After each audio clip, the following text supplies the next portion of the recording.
Khalsa, Waheguru Ji Ki Why? Fateh. My name is Gurnam Singh, and I'd like to welcome you to a very special Sikh think tank program today, live from the Punjab Broadcasting Channel, based in West Bromwich in the West Midlands of the UK.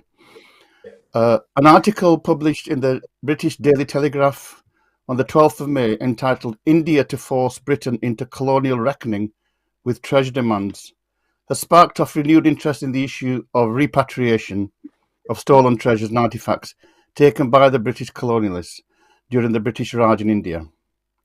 The article claims that the Indian government is preparing to launch, and I quote, the largest repatriation claim faced by the UK on a scale that would dwarf Greece's demand for the Elgin marbles.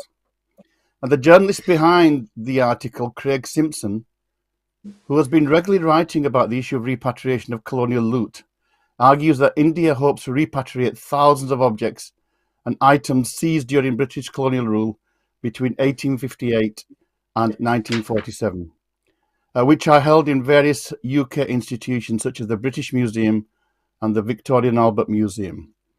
Indeed, it was no other than Shashi Tharoor, the Indian politician and former Under Secretary General of the United Nations, who described the British Museum as, and I quote, Chor Bazaar, because most of its collections were the result of 200 years of theft. And now, as reported in the Hindu newspaper, Indian government sources have suggested the claims by the Telegraph are misleading and an overstatement, though they do admit that India is actively seeking the restitution of certain objects from the UK.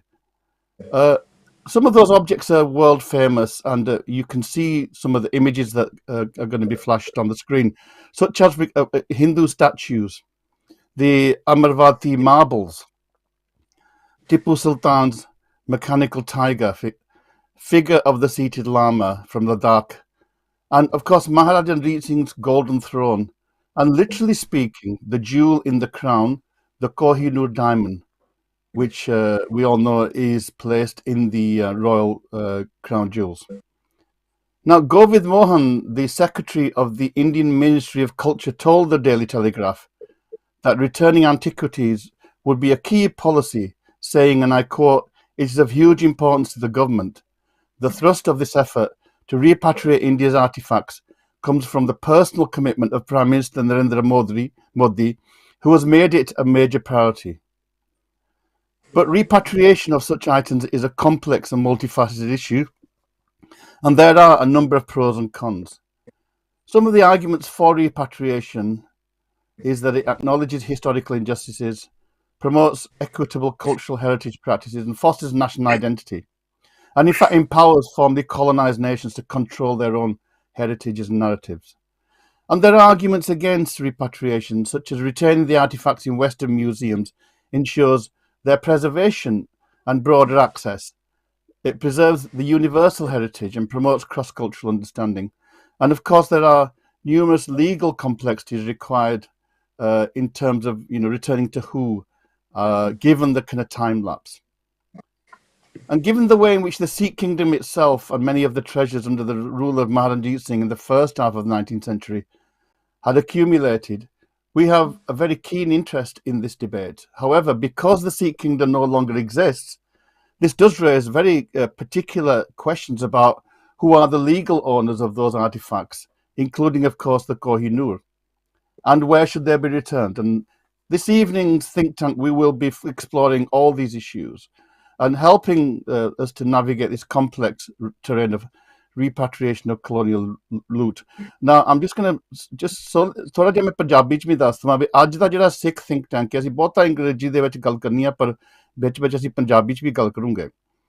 ਉਹ ਇਹ ਆ ਵੀ ਪਿੱਛੇ ਇੱਕ ਖਬਰ ਲੱਗੀ ਸੀਗੀ daily telegraph ਦੇ ਵਿੱਚ ਵੀ ਜਿੱਥੇ ਉਹਨਾਂ ਨੇ ਲਿਖਿਆ ਸੀ ਵੀ ਭਾਰਤੀ ਸਰਕਾਰ ਔਰ ਨਰਿੰਦਰ ਮੋਦੀ ਦਾ ਆਪਣਾ ਪਰਸਨਲ ਇੰਟਰਸਟ ਹੈਗਾ ਕਿ ਜੋ ਲੁੱਟ ਖਸੁੱਟ ਬ੍ਰਿਟਿਸ਼ ਨੇ ਕੀਤੀ ਸੀਗੀ, ਜੋ ਵਿਰਾਸਤ ਭਾਰਤ ਦੀ ਵਿਰਾਸਤ ਜਿਹਦੇ ਵਿੱਚੋਂ ਆਰਟੀਫੈਕਟਸ ਵੀ ਆਉਂਦੇ, ਕੋਹੀਨੂਰ ਦੀ ਵੀ ਗੱਲ ਕੀਤੀ ਗਈ ਸੀ, ਹੋਰ ਵੀ ਅਮਰਵਰਤੀ ਮਾਰਬਲਸ, ਟਿਪੂ ਸੁਲਤਾਨ ਦਾ ਮਕੈਨੀਕਲ ਟਾਈਗਰ, ਤਾਂ ਉਹ ਇਹ ਖਬਰ ਸੀ ਵੀ ਸਰਕਾਰ, ਭਾਰਤੀ ਸਰਕਾਰ ਇੱਕ ਕਲੇਮ ਤਿਆਰ ਕਰਦੀ ਆ।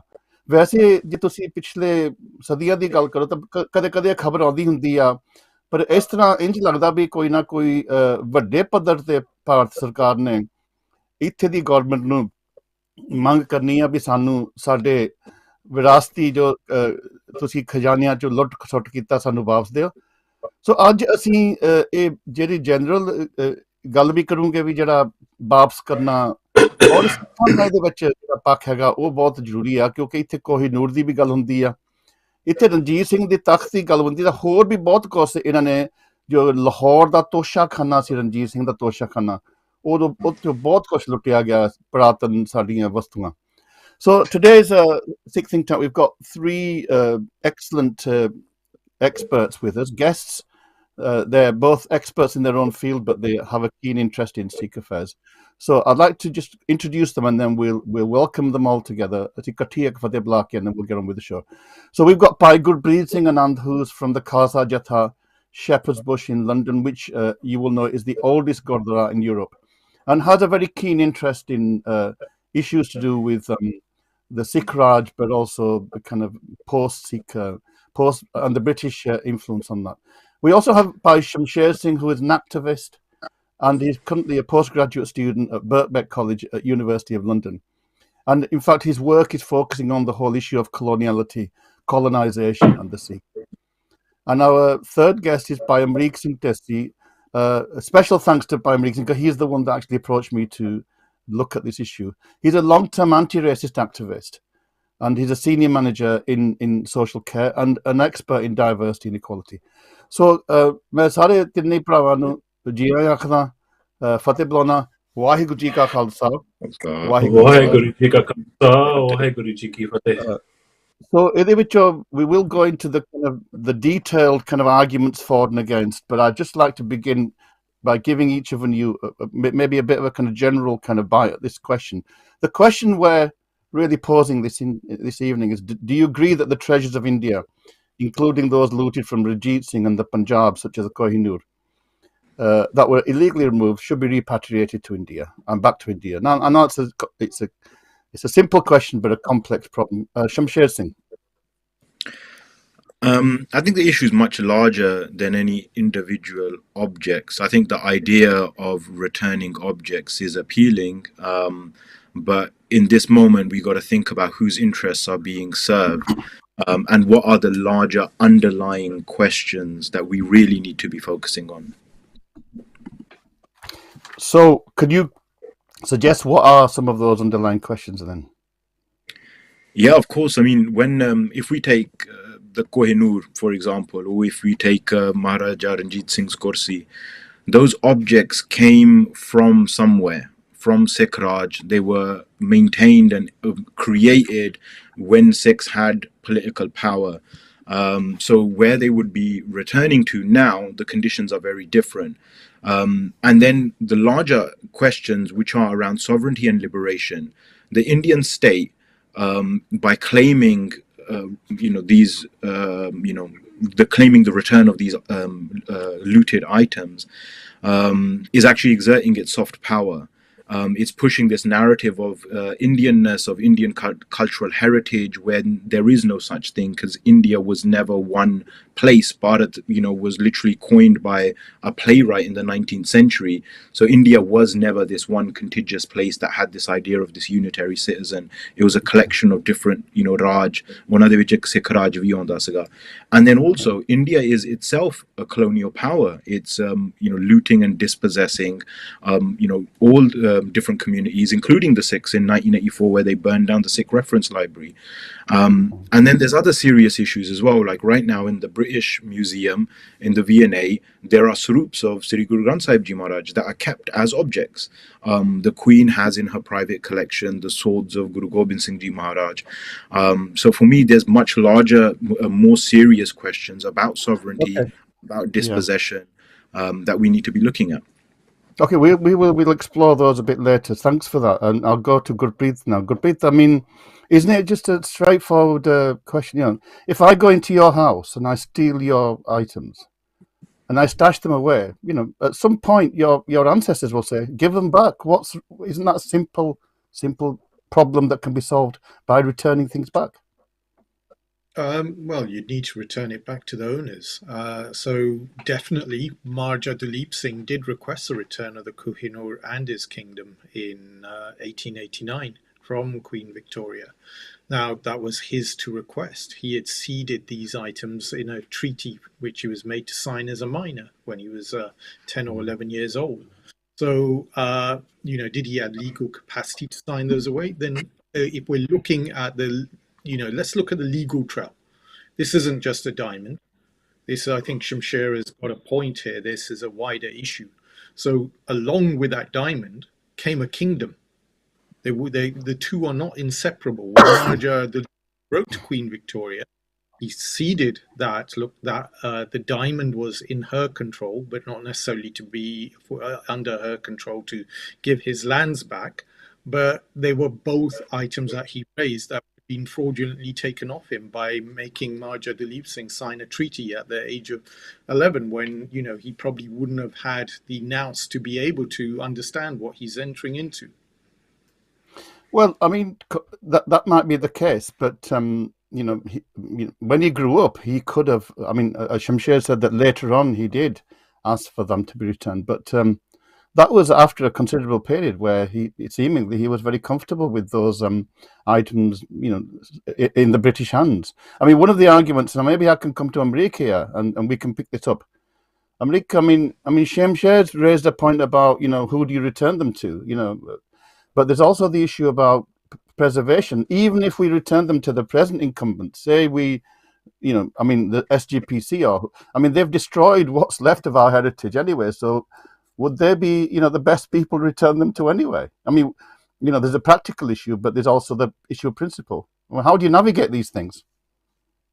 I think there is an issue in terms of the whole concept and of India and what they actually aspire to.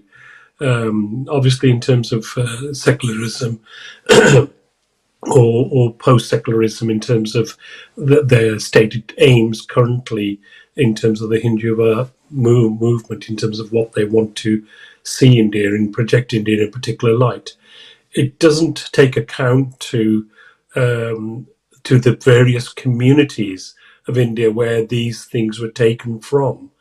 And I think that is an important step to establish. And it's a legal concept as well, because clearly some of the families that they were taken, their ancestors or their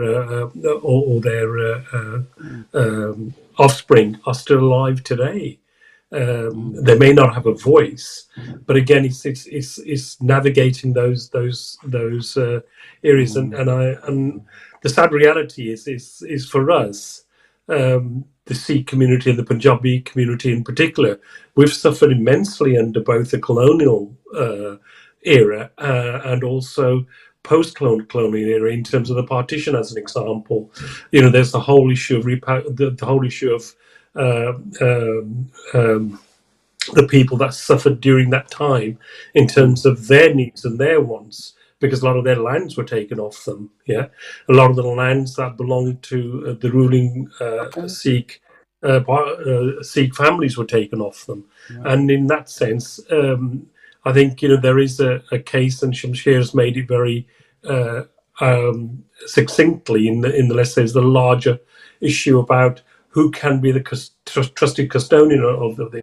I attended a program many years ago when the destruction of the Ayodhya mosque took place, as an example. Yeah, and the whole basis on the reasoning why they destroyed the mosque, whereas if you look at other more sort of advanced civilizations, they would have actually looked at that and looked at the time that had lapsed and looked to celebrate the historical aspects of the building and so on and so forth. But instead, they decided to destroy it completely and raze it to the ground. So, there is a concern how they would actually be able to safeguard it. And in particular for us, I think we should not forget that 80% of Punjab, the lands that were ruled by the Sikhs, are now in Pakistan.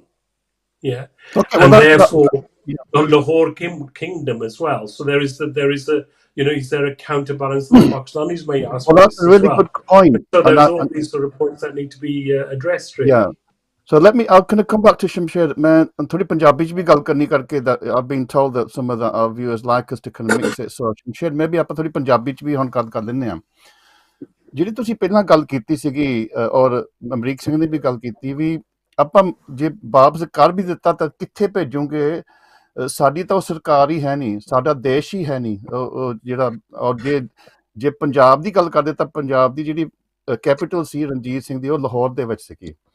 ਸੋ ਜੇ ਤੁਸੀਂ technically return ਕਰਨਾ ਤਾਂ ਤੁਹਾਨੂੰ ਲਾਹੌਰ ਵੱਲ। ਸੋ what is the kind of basis ਜਿਹੜੀ Indian government ਆ ਉਹ ਕਹਿੰਦੀ ਵੀ ਅਸੀਂ ਡੀਕੋਲੋਨਾਈਜੇਸ਼ਨ ਕਰਨਾ ਚਾਹੁੰਦੇ ਹਾਂ, ਔਰ ਤੂੰ ਆਪ ਖੁਦ ਕੋਲੋਨਾਈਜੇਸ਼ਨ ਦੀ ਤੁਹਾਡੀ ਰਿਸਰਚ ਵੀ ਆ।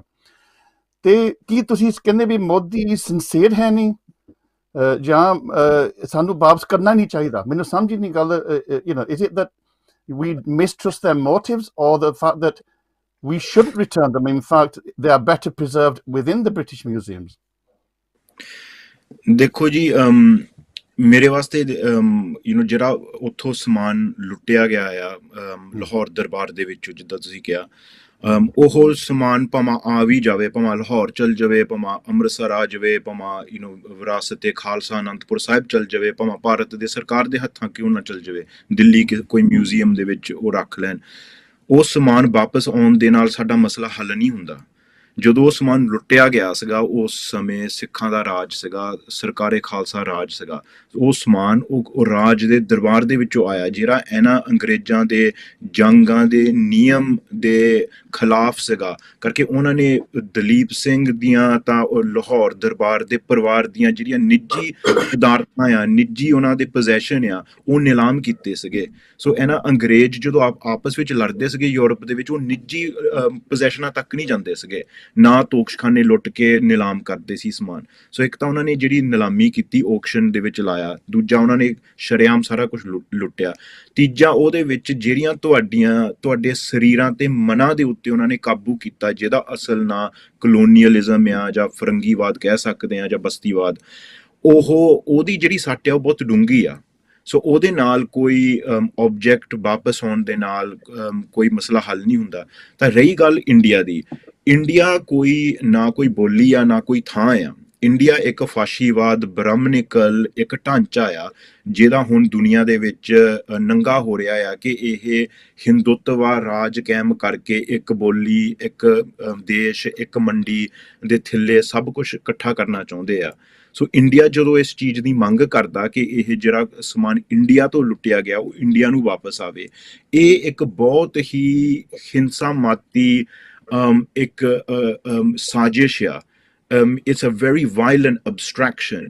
ਕਰਕੇ ਜਦੋਂ ਇਹ ਗੱਲ ਕਹੀ ਜਾਂਦੀ ਹੈ ਕਿ ਇੰਡੀਆ ਕੋਲੋਂ ਸਮਾਨ ਲੁੱਟਿਆ ਗਿਆ, ਇੰਡੀਆ ਨੂੰ ਵਾਪਸ ਆਵੇ, ਉਹਦੇ ਵਿੱਚ ਤੁਸੀਂ ਇੱਕ ਘੇਰੇ ਦੇ ਵਿੱਚ ਫਸ ਜਾਂਦੇ ਆ ਕਿ ਇਹ ਸਮਾਨ ਇੰਡੀਆ ਦਾ, ਕਿ ਉਸ ਸਮੇਂ ਦਾ 47 ਦੇ ਵਿੱਚ ਇੰਡੀਆ ਬਣਦੀ ਆ। 1849 ਦੇ ਵਿੱਚ ਸੰਧੀਆਂ ਸਿੱਖ ਸਰਦਾਰਾਂ ਨੇ ਜਿਹੜੀਆਂ ਝੂਠੀਆਂ ਸੰਧੀਆਂ ਅੰਗਰੇਜ਼ਾਂ ਨੇ ਆਪਣੇ ਹਥਿਆਰਾਂ ਦੇ ਜ਼ੋਰ ਦੇ ਉੱਤੇ ਇੱਕ ਬੱਚੇ ਦੇ ਕੋਲ ਸੰਧੀਆਂ ਦੇ ਉੱਤੇ ਸਾਈਨ ਕਰਵਾਏ ਸੀਗੇ, ਉਦੋਂ ਦਾ ਭਾਰਤ ਹੈ ਹੀ ਨਹੀਂ ਗਾ ਸੀਗਾ। ਸੋ ਜਿਹੜਾ ਇਹ ਸਮਾਨ, ਇੱਕ ਗੱਲ ਮੈਂ ਤੁਹਾਡੀ ਗੱਲ ਬਿਲਕੁਲ ਠੀਕ ਆ, ਆਈ ਥਿੰਕ ਹਿਸਟੋਰਿਕਲੀ ਤੁਸੀਂ ਬਿਲਕੁਲ ਫੈਕਚੁਅਲ, ਪਰ ਇਹਦੇ 'ਚ ਫਿਰ ਇੱਕ ਪ੍ਰੋਬਲਮ ਇਹ ਆ ਵੀ in fact the argument that you're presenting could be an argument to keep these treasures within the Western museums, that's where they are more least worst alternative. ਇਹੀ ਆਰਗੂਮੈਂਟ ਹੋ ਗਈ ਫਿਰ? ਮੇਰੀ ਆਰਗੂਮੈਂਟ ਬਹੁਤ ਸਿੰਪਲ ਆ। ਇਹ ਸਮਾਨ ਭਾਵੇਂ ਇੰਗਲੈਂਡ ਦੇ ਵਿੱਚ ਹੋਵੇ, ਭਾਵੇਂ ਦਿੱਲੀ ਮਿਊਜ਼ੀਅਮ ਦੇ ਵਿੱਚ ਹੋਵੇ, ਭਾਵੇਂ ਦਰਬਾਰ ਸਾਹਿਬ ਦੇ ਵਿੱਚ ਹੋਵੇ, ਸਾਡਾ ਮਸਲਾ ਹੱਲ ਨਹੀਂ ਹੁੰਦਾ। ਬਿਲਕੁਲ, ਸਾਡਾ ਮਸਲਾ ਹੱਲ ਉਦੋਂ ਹੁੰਦਾ ਜਦੋਂ ਅਸੀਂ ਆਪਣਾ ਆਜ਼ਾਦ ਰਾਜ ਖਾਲਿਸਤਾਨ ਕਾਇਮ ਕਰਦੇ ਹਾਂ। ਫਿਰ ਅਸੀਂ ਆਪਣੇ ਸਰੀਰਾਂ ਦੀ, ਆਪਣੇ ਪਾਣੀਆਂ ਦੀ, ਆਪਣੇ ਵਾਤਾਵਰਨ ਦੀ, ਆਪਣੇ ਇਕੋਨਮੀ ਦੀ, ਆਪਣੇ ਇਤਿਹਾਸ ਦੀ, ਜਿਹਨੂੰ ਕਲਚਰਲ ਹੈਰੀਟੇਜ ਕਿਹਾ ਜਾਂਦਾ। ਹੁਣ ਦੇਖੋ, ਕੋਹਿਨੂਰ ਕਿਸੇ ਵਿਅਕਤੀ ਦਾ ਨਹੀਂ ਹੈਗਾ, ਨਾ ਜਿਹੜਾ ਮਹਾਰਾਜਾ ਰਣਜੀਤ ਸਿੰਘ ਦੇ ਜਿਹੜੇ ਇਹਨਾਂ ਨੇ ਹਥਿਆਰ ਚੋਰੀ ਕੀਤੇ ਆ, ਜਾਂ ਉਹਨਾਂ ਨੇ ਜਿਹੜੀਆਂ ਤੋਪਾਂ ਇੱਥੇ ਹਸਪੀਟਲ ਦੇ ਮੋਹਰੇ ਤੋਪਾਂ ਲਾਈਆਂ ਹੋਈਆਂ ਸਿੱਖ ਰਾਜ ਦੀਆਂ, ਇਹ ਕਿਸੇ ਇਨਸਾਨ ਦੀ ਨਿੱਜੀ ਜਾਇਦਾਦ ਨਹੀਂ, ਇਹ ਪੰਥ ਦੀ ਸਾਂਝੀ ਵਿਰਾਸਤ ਆ। ਸੋ ਪੰਥ ਦੀ ਓਕੇ ਮੈਂ ਸਾਂਝੀ ਹਨਾ ਵਿਰਾਸਤ ਉਦੋਂ ਸਾਂਭੀ ਜਾਊਗੀ ਜਦੋਂ ਤੁਹਾਡਾ ਰਾਜ ਹੋਊਗਾ। ਉਹਨੇ Okay, मैं ਚੱਕਰ है ना a point मैं Gurpreet का I'll come back to you because you've made the good point there Gurpreet ਜਦੋਂ ਆਪਾਂ ਹੁਣ ਰੈਫਰੈਂਸ ਕੀਤੀ ਸੀ ਵੀ ਦਲੀਪ ਸਿੰਘ ਨੇ ਵੀ ਕਿਹਾ ਸੀ ਵੀ ਕੋਹੀਨੂਰ ਵਾਪਸ ਦੇਣਾ ਚਾਹੀਦਾ, ਠੀਕ ਹੈ, ਇੱਕ ਸਮਾਂ ਸੀਗਾ, ਵੀ ਨੋ ਅਬਾਊਟ ਦਾ, ਤੇ ਉਦੋਂ ਸਰਕਾਰ ਜਿਹੜੀ ਬ੍ਰਿਟਿਸ਼, ਕਿਉਂਕਿ ਉਹ ਬ੍ਰਿਟਿਸ਼ ਦਾ ਰਾਜ ਸੀ, ਉਹਨਾਂ ਨੂੰ ਡਰ, ਕਿਉਂਕਿ ਆਪਾਂ ਇਹ ਵੀ ਮੰਗ ਕੀਤੀ ਸੀ ਦਲੀਪ ਸਿੰਘ ਦੀ ਜਿਹੜੀਆਂ ਹੱਡੀਆਂ ਵੀ ਵਾਪਸ ਕੀਤੀਆਂ ਜਾਣ, ਇਹ ਵੀ ਗੱਲ ਚੱਲਦੀ ਸੀਗੀ, ਤਾਂ ਉਹ ਭਾਰਤੀ ਸਰਕਾਰ ਜਾਂ ਉਹ ਡਰਦੇ ਸੀ ਵੀ ਜੇ ਇਹ ਸਿਲਸਿਲਾ ਚੱਲ ਗਿਆ ਤਾਂ ਸਿੱਖਾਂ ਦੀ ਜਿਹੜੀ ਆਪਣੇ ਆਪ ਦੇ ਵਿੱਚ ਰਾਜ ਸੀ, ਇਹਨਾਂ ਦੀ ਆਪਣੀ ਸੋਵਰੇਨਟੀ, ਇਹਨਾਂ ਦੀ ਜਿਹੜੀ ਜਜ਼ਬਾ ਹੈਗਾ for reclaiming their own lost heritage, that might spark it off, and ਇਸੇ ਕਰਕੇ ਨਾ ਚੁੱਪ ਰੱਖੋ, ਇੱਥੇ ਇੰਗਲੈਂਡ ਦੇ ਵਿੱਚ ਛੱਡ ਦੋ ਤਾਂ ਚੰਗਾ ਹੋਗਾ। So how do you then reconcile that with the Indian government's desire now to bring things back? Are they trying to diffuse that Sikh sovereignty, the kind of, the recreation of the Punjabi consciousness, or are they trying to transform that into an Indian consciousness? Is that, which might be partly what Shamsher is kind of suggesting? Well, if you look at the article, it does sort of talk about Indianness, but Indian doesn't go back because that was the kingdom of Lahore. That wasn't India there. India has been ruled by many different Maharajas ruling different lands. That amalgamation came together under the British, what you would call the modern India. Even now, India is actually a federal republic, though it doesn't necessarily seem like one with how the centre acts. Now, in terms of Sikh going after possessions like thrones, diamonds, what does that mean for our Sikhi? Absolutely nothing. But the key thing is, and where the dangerous point is, why they're trying to avoid the whole thing about the Khalsa empire, about the Khalsa kingdom, in this debate, and why it's been pushed with it's an India thing. It was an Indian thing, and it was India before. It's really to avoid this whole issue around the treaty, because the treaty ceded not just the Kohinoor diamond, it ceded the kingdom. So if the argument by the Indians is that that treaty was fraudulent, that doesn't necessarily give you back India. It basically sets forward a precedent that the creation of India was done by using looted land, which the British had no right to put into India. So, and Pakistan for that case, I mentioned it. In Pakistan, Okay. it brings a lot into question, and I wouldn't want to be one of the leaders trying to figure that out. Okay, America, I'm going to try and come at this from a different angle now, slightly broader angle. We talk about the Elgin marbles from the Parthenon, that the Greeks have been demanding those back. The Egyptians have been asking for their mummies to be returned. We have Aboriginal people asking for bodies and bones and Aboriginal and the British. I mean, one of the things the British were doing, they weren't just stealing artifacts; they were also stealing bodies. They were taking bodies and putting them in museums and things like that. So, I mean, it's a mess, isn't it? I mean, and the world's moved on. The Punjab doesn't exist. The Aboriginal nations don't exist. So do we really now need to see heritage as a global possession? And that really it's not about repatriating, but about making them available, curating them properly. And in that sense, the British museums are the best museums in the world to curate those things. Isn't that the real issue, is access rather than ownership? That may well. I think it's a very difficult thing to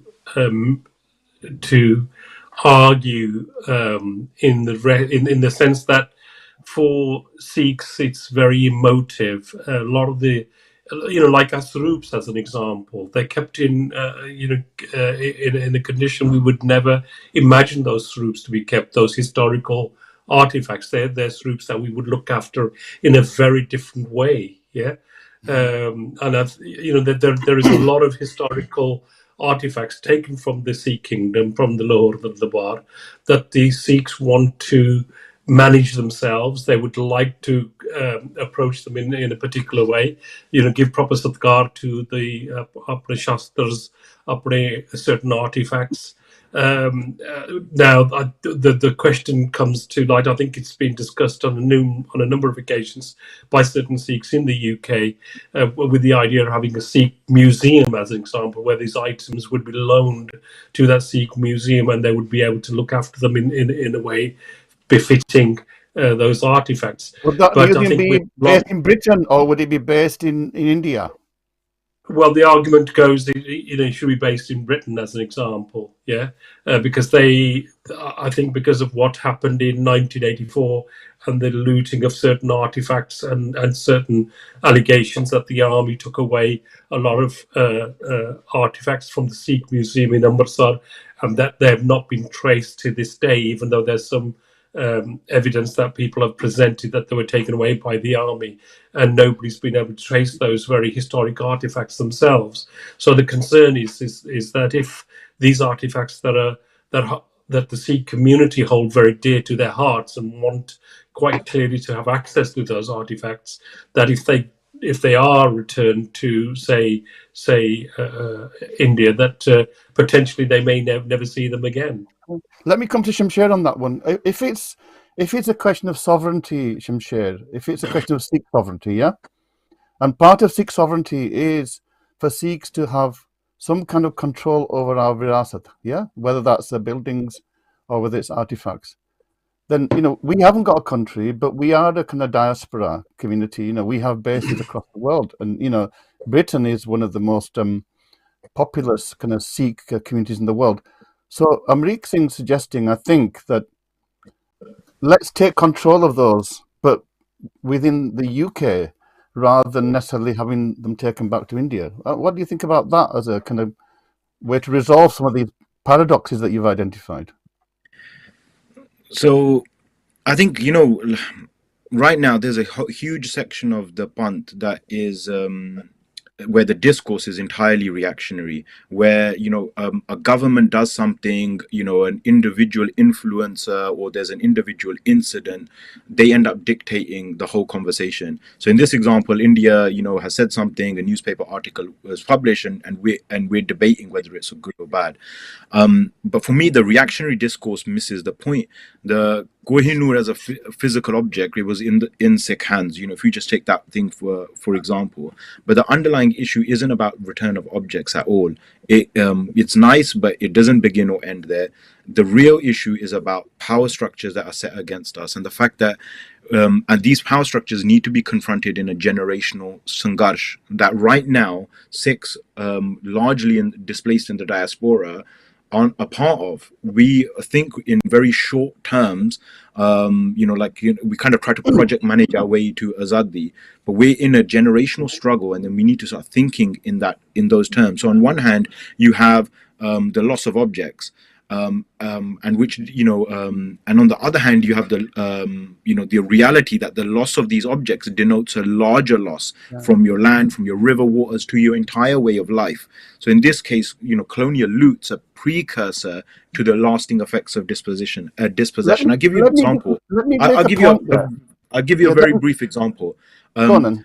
I want to make a point. On one hand, you have the museums. On the other, you have private collections, and then you have the crown, what they consider their personal possessions, their personal property. So you have really famous objects like the Kohinoor, Maharaja Ranjit Singh's, Kursi, and then you have the Lahore necklace, who right now, Jiri Raje di Jiri Rakhel si, jinu unhone itthe rani banaya, ਉਹਦੇ ਗਲ ਦੇ ਵਿੱਚ ਪਾਈ ਹੋਈ ਆ, right? That Lahore necklace was stolen from the Lahore Tajori. Now that's the crown's personal possession. So in 2017, the UK passed a law which was the Cultural Property Armed Conflicts Act, which was actually a ratification of the 1954 Hague Convention, which was about protection of cultural property. The Crown is exempt from this act. And not only is it an exempt, now this act makes it an offence to buy or receive as a donation or loan unlawfully exported cultural property, with no matter the date of that export.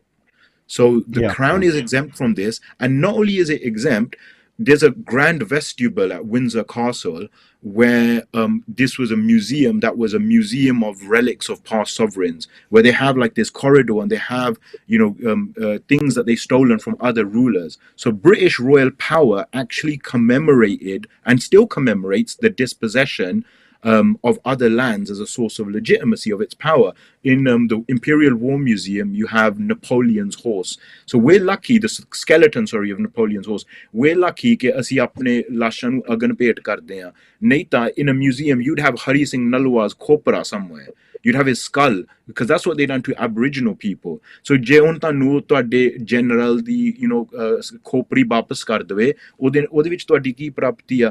The real struggle is for Khalistan, is for Azadi, and these conversations should provoke that discussion. Yeah. Okay? Well, we want these let me objects, come on right? to that point. I'm going.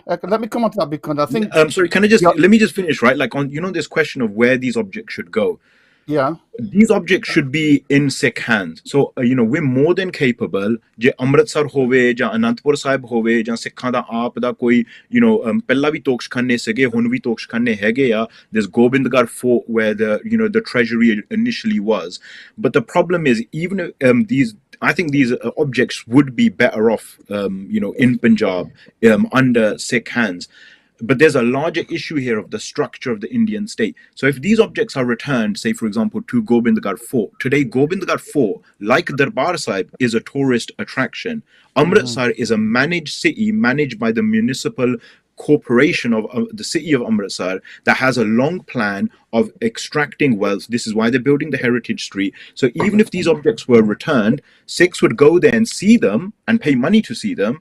But in reality, the beneficiary of that would be the Indian state, because they would increase tourism, which they want to turn our cultural heritage into dead objects, right? Let me make a counter argument, and I want to bring Gurpreet in here. I mean, Shamsher's made a very powerful argument that you could trivialize these things, you could take him out of context, and we can't trust the Indian state in terms of how they might manipulate this. But let me give a counter argument, and one of the arguments for return is that by connecting peoples with their lost heritages and allowing them to see that could actually increase a sense of self-determination, a sense of empowerment, particularly of colonized nations. And of course, nations here could be nations that have disappeared.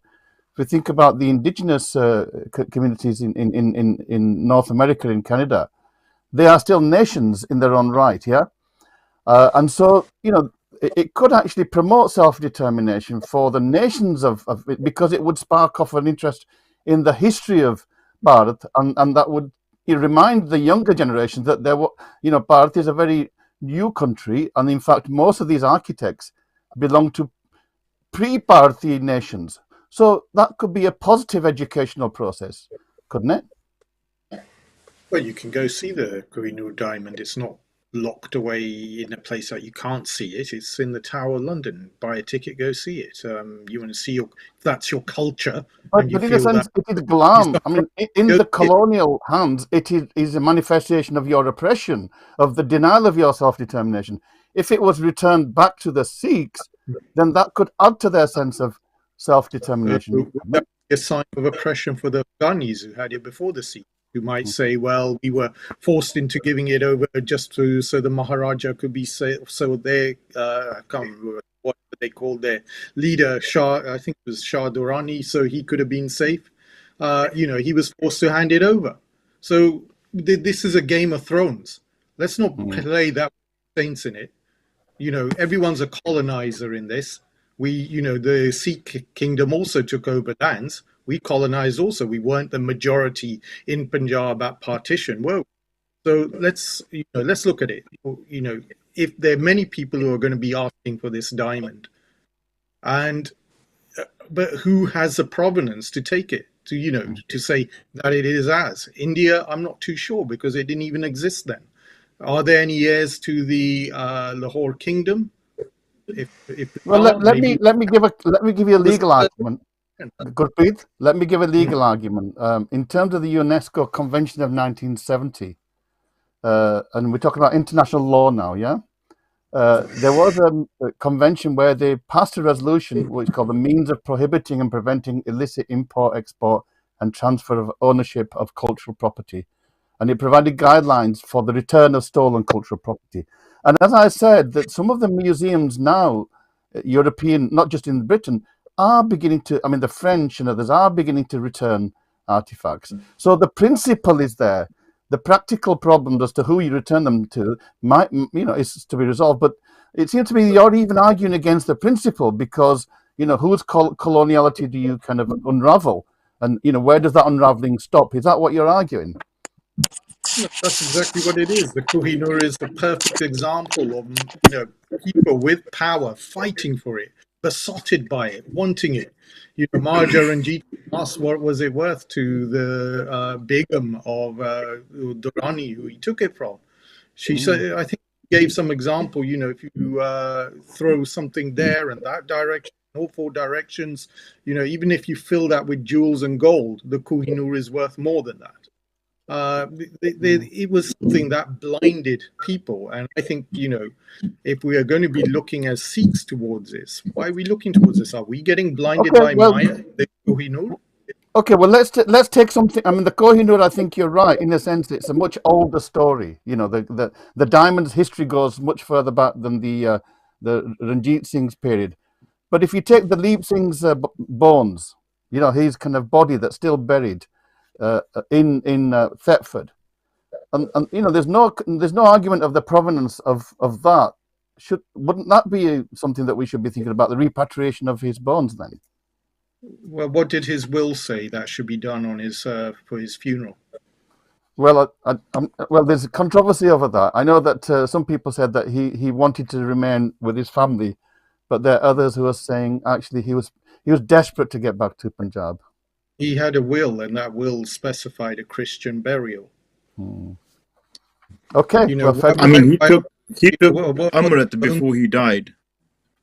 He took Amrit before he died in Aden, in exile, in a bid to reclaim the lost Sikh Raj, and his dead body was taken again, like he was taken as a child. That final act was another act of colonial violence where his dead body was taken and he was buried as a Christian. He was essentially groomed as a child by John Logan and his wife, who also were a bunch of greedy, thieving colonizers who make a list of all of the possessions in the Lahore treasury and start handing out gifts from it like it was their own personal property.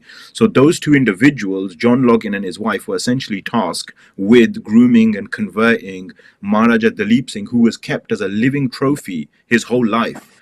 His story is one of tragedy. His story is one of how colonization isn't just a historic event, it's a lasting structure. This is why I'm in this country speaking English. This is why, like the Kohinoor, I have nowhere else to go to. Like, if we were to take these objects back, they would be 100% safer in Sikh hands. We should have, some kind of body, some kind of place set up. But this goes to larger issues. Indian state di dakhalandaji hai. Any following the Kharkhu Sangharsh, any alternative structures that the state that Sikhs built, the state violently destroyed and created a vacuum where the deformed Akali party could now take a stranglehold of Sikh politics. Good.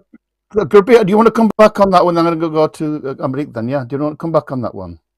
Well, look, if someone writes a will and what they write in it, that gets followed. That's it. I mean, why are we arguing and fighting over Hardiyan? It's sada qawm da reh gaya.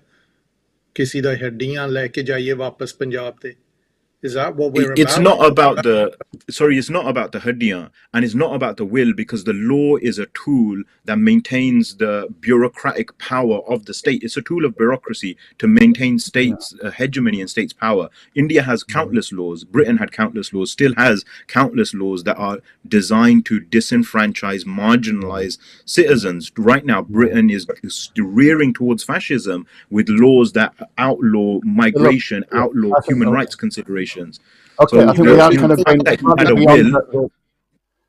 beyond our will. I'm going to bring Amrit in here because I think you've both made a good point there, and certainly it is the case, Amrit, that law itself was used as an instrument of coloniality, In fact, one of the laws that colonialists was this law that if there's a land that's empty, you can take it and make a legal claim for it. In fact, that was one of the reasons for settler colonialism, is that, there's nobody here. I mean, they wiped out indigenous populations. But but the point I want to come to you, Amrik, is this one: that in some senses, there's a questioning of Modi's motivation. Modi is presenting himself as this great Indian leader who is seeking to decolonize Bharat, from the British influence and also the Mughal influence. And and one of the ways he wants to do that is to return the treasures back to India. Now, is it that in principle this is wrong, or that we just don't believe the sincerity that Modi behind his actions? I think obviously that there is his, in looking at it from an objective point of view, he's got an agenda and he's pursuing that agenda over time. Whether the people of India right across the different states reject that vision that is been portrayed by him and his party, the sort of the jury is out on that. I think. But what's your opinion? I mean, do you think that Modi's playing a game here, or is he sincere? I mean, is he genuinely wanting to reclaim the Rastafari? The whole sort of process is a game in terms of international and local politics. It will always be a game, because if you look at what's happened in Karnataka, they've lost to the Congress party there, and it's an interesting thing to come out. We're going to demand all these things from Britain is going to be the biggest claim that we've done, and it seems to sort of tie in. Come out when bad news for them is being portrayed elsewhere. So one has to take this with a pinch of salt. I think it's good that we're having the debate today, and long should we have these debates. I think the issue for me is more around the Kohinoor is yes, is an important object, but for me the more important things are those things that are in British museums and in private collections that were taken and looted by the Sikhs, that hold great significance to the Sikh community.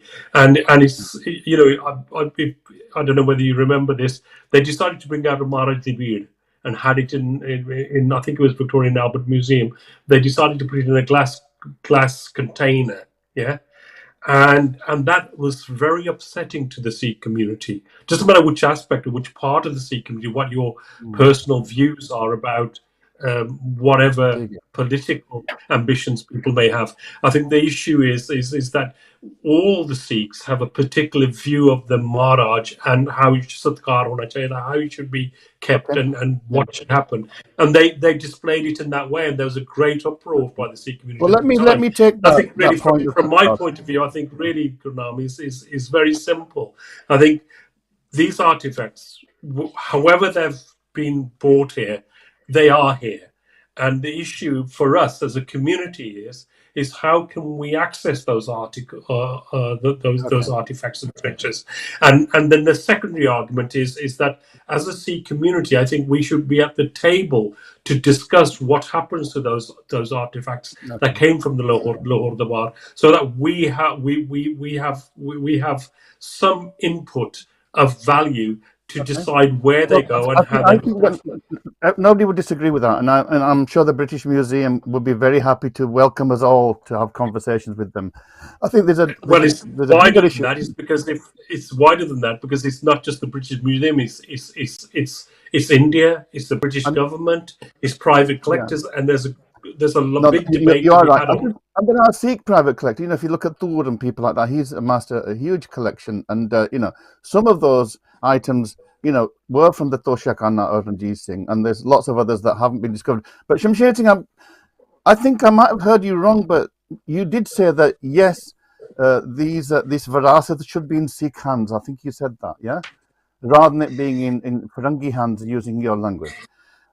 Now, what makes you so confident that it might be any safer in Sikh hands, given the kind of performance of the SGPC in India, who have kind of, who have been instrumental in destroying our heritage, kind of Sangmar Lala, putting up these monotonous kind of marble gurdwaras everywhere. What makes you so confident they would do a better job than the British Museum, the V&A, and others? These ਜਿਹੜੀ ਸਾਡੀ ਸਾਂਝੀ ਵਿਰਾਸਤ ਹੈ ਪੰਥ ਦੇ ਹੱਥਾਂ ਦੇ ਵਿੱਚ ਹੋਣੀ ਚਾਹੀਦੀ ਹੈ ਨਾ SGPC isn't the Panth it's a bureaucratic structure that represents certain interests but it doesn't represent the entirety of the panth itself. I believe that there is the capacity within the panth if we have space to organize that we can create structures to safeguard ourselves for right now and for the future as we have done for 500 plus years. It's only been since 1947 and even following 1947 Sikhs have mounted a massive resistance to one of the largest most militarized countries in the world. So Sikhan de hath de vich ਇਹ ਚੀਜ਼ ਸਾਡਾ ਬਚਾਇਆ and for me it also provokes this larger question, right? Like this question of that maybe these objects should remain in the UK. For me that that point of view isn't an insane point of view. It actually provokes a larger question about this loss, that it's not just the object that's been lost. There's something else that's accompanying these objects that's been lost, and that isn't often articulated, i.e. Sikh power, our political and territorial sovereignty, which in today's terms is called Khalistan, the struggle for that. So that something that was accompanying and surrounding those objects, that also is missing. And that, for me, is where the conversation needs to be, because through this whole discourse, India is exerting its soft power. It's putting pressure on the UK in trade deals. It's diverting attention from its domestic repression of Sikhs and, other indigenous people and what it's doing in Kashmir. And it's also exerting its soft power through this cultural hegemony of Indianness, of the so-called NRI, of maintaining this cultural discourse of India as a place, that objects that are Indian should be returned to, when that is a violent abstraction. India is a colonizing entity that has destroyed heritage, not just the Babri Masjid, following Darbar Sahib, they attacked 54 other Gurdwara, they burnt the Sikh reference library to the ground. So, and again, these are objects, right? India also has killed, hundreds of thousands of Sikh youth. They've systematically genocided our population for having these conversations. They've outlawed and criminalized our organizing and our resistance. And that's the same model that the British did. So now, when you see Amritpal getting sent to Assam, that, transportation, with that, remember the tasveer, jiri Gurdwara de vich lagi hundi hai, Sakka Panja Sahib di, the train, the jere Sikh train de more baithe a, ohi kuch o train ho reha jo hun ho reha jo Assam nu naujwanan nu bhejya janda hai. So that train, they were sending political prisoners away, far away. So jo India hun aha Farangi Raj di najaiz upajya. So jo zulm Farangiyan ne ਕੀਤਾ ਉਹੀ ਹੁਣ India ਇਹ ਜ਼ੁਲਮ ਕਰ ਰਹੀ ਆ. ਸੋ ਸਾਨੂੰ ਆਪਣੀ ਤਾਕਤ ਬਹਾਲ ਕਰਨੀ ਪੈਣੀ ਹੈ ਇਹਨਾਂ ਮੌਕਿਆਂ ਦੇ ਵਿੱਚ. ਮੇਰਾ ਖਿਆਲ Gurpreet, I'm going to just slightly reinterpret what Shamsher Singh said, is that ਸਾਡੀ ਤਾਂ ਅਜੇ ਵੀ genocide ਹੋ ਰਹੀ ਆ. When we talk about colonialism, British, we see that in terms of dispossession of lands, enslavement of people, violence, genocides, and also cultural genocide. Yeah, I mean, that's a kind of one that we talk about a lot in universities, this idea of cultural genocide. And so whilst we can't tackle some of those other bigger ongoing political issues around sovereignty, surely we can do work on the cultural genocide of Sikhs. And in that sense, we need to at least be talking to these the people who own these artifacts, and we need to be talking to the museum and say, we want a say on how these things are curated, how they're made available to the Sikhs at home and abroad. So even if we don't get repatriation, do we need to do more in the cultural field to try and address some of the ongoing coloniality that we're experiencing, both by the Indian state, as Shamsher, but by the British as well in the past? Well, that discussion should be going on anyway. It's not really linked necessarily to the Kohinoor diamond. That's a thing that is there, and that should be discussed. But is it going on? I mean, is it taking place on our stages? Is it taking place on our Sikh media? It should the be cultural happening. genocide of Sikhs. the Sikhs, we need to be, one is we are responsible in our own hands for making sure that we make our faith go forward, that we make our faith stronger, and that we make sure that more people are taking Amrit and getting into Sikhi. But going back to the Kohinoor diamond, this is a distraction in my view. I remember being on a program with you in 2011 discussing the same thing. Each time it just gets dragged up by the Indians. There's probably an election around the corner. That diamond isn't going to India. They know that. 2014, the central government, even in a court case in India, told the Supreme Court that it was gifted. So have they changed it, or is there some evidence? These are games. One thing is we. It's not about just about the diamond, though, is it? It's about the wider kind of heritage. That's where we got to be wider. We too often look at things in a very narrow way as how is it impacting us as Sikhs, and we forget to take a wider view of what game is going on. The British aren't about to give it back because they can't. It's a royal possession. It need the royal family to agree to it. The Indians aren't going to be very serious. This is all just sort of rumblings that go on in the media, and then whenever someone calls a bluff, it suddenly gets denied. A bit like these sort of dossiers that apparently get handed over to the Home Office when you call them bluffs. Where is this dossier? Can we see it? Does it exist? These are all games, and we got to start getting more wide to these games that go on and start tackling things on a broader way. If we need to be a nation, a people, we need to act like one and not get a stone in a crown. And that's what it is. It's a stone. Okay, I know, and just on that as a point of information, Anita Anand's written a really good book on the Kohinoor. And the history of that. So, I would recommend that you read that. Amrik Singh, I mean, you and I have been anti-racist activists for donkey's years, decades. I remember when we were reading Malcolm X and things like that, and the whole kind of thrust of that Black liberation movement was that, the Black African Americans need to reclaim their African heritage, in order for them to see themselves as equal citizens. And in some senses, the Sikhs in the diaspora are in a same kind of issue, that we're becoming westernized. We're becoming colonized, as you were, in the colonizers' lands. And so surely, even if we don't return these artifacts, there's a lot of work that we can do through education to bring the young people to see these. Whenever I'm in London, I always go to the British Museum if I've got some time. And I get angry when I go there, but I also kind of, discover what these people have done. So do we need to work harder at drawing people into being more interested in the history, if not returning that history? I think, from sort of, I'm sure you're aware that many moons ago, we have liaised with the museums. We've actually put on exhibitions.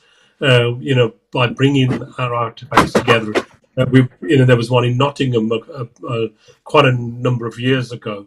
And we do it periodically in Birmingham and elsewhere, and so on and so forth. I think the issue for us is far more profound. I think we need to be able to now reclaim our heritage in a way that we're able to actually articulate ourselves. We're good enough. I think the interesting, when Vaisakhi happens, our so-called leaders will go around to number 10 Downing Street. They'll have Vaisakhi in Parliament, and then so on and so forth.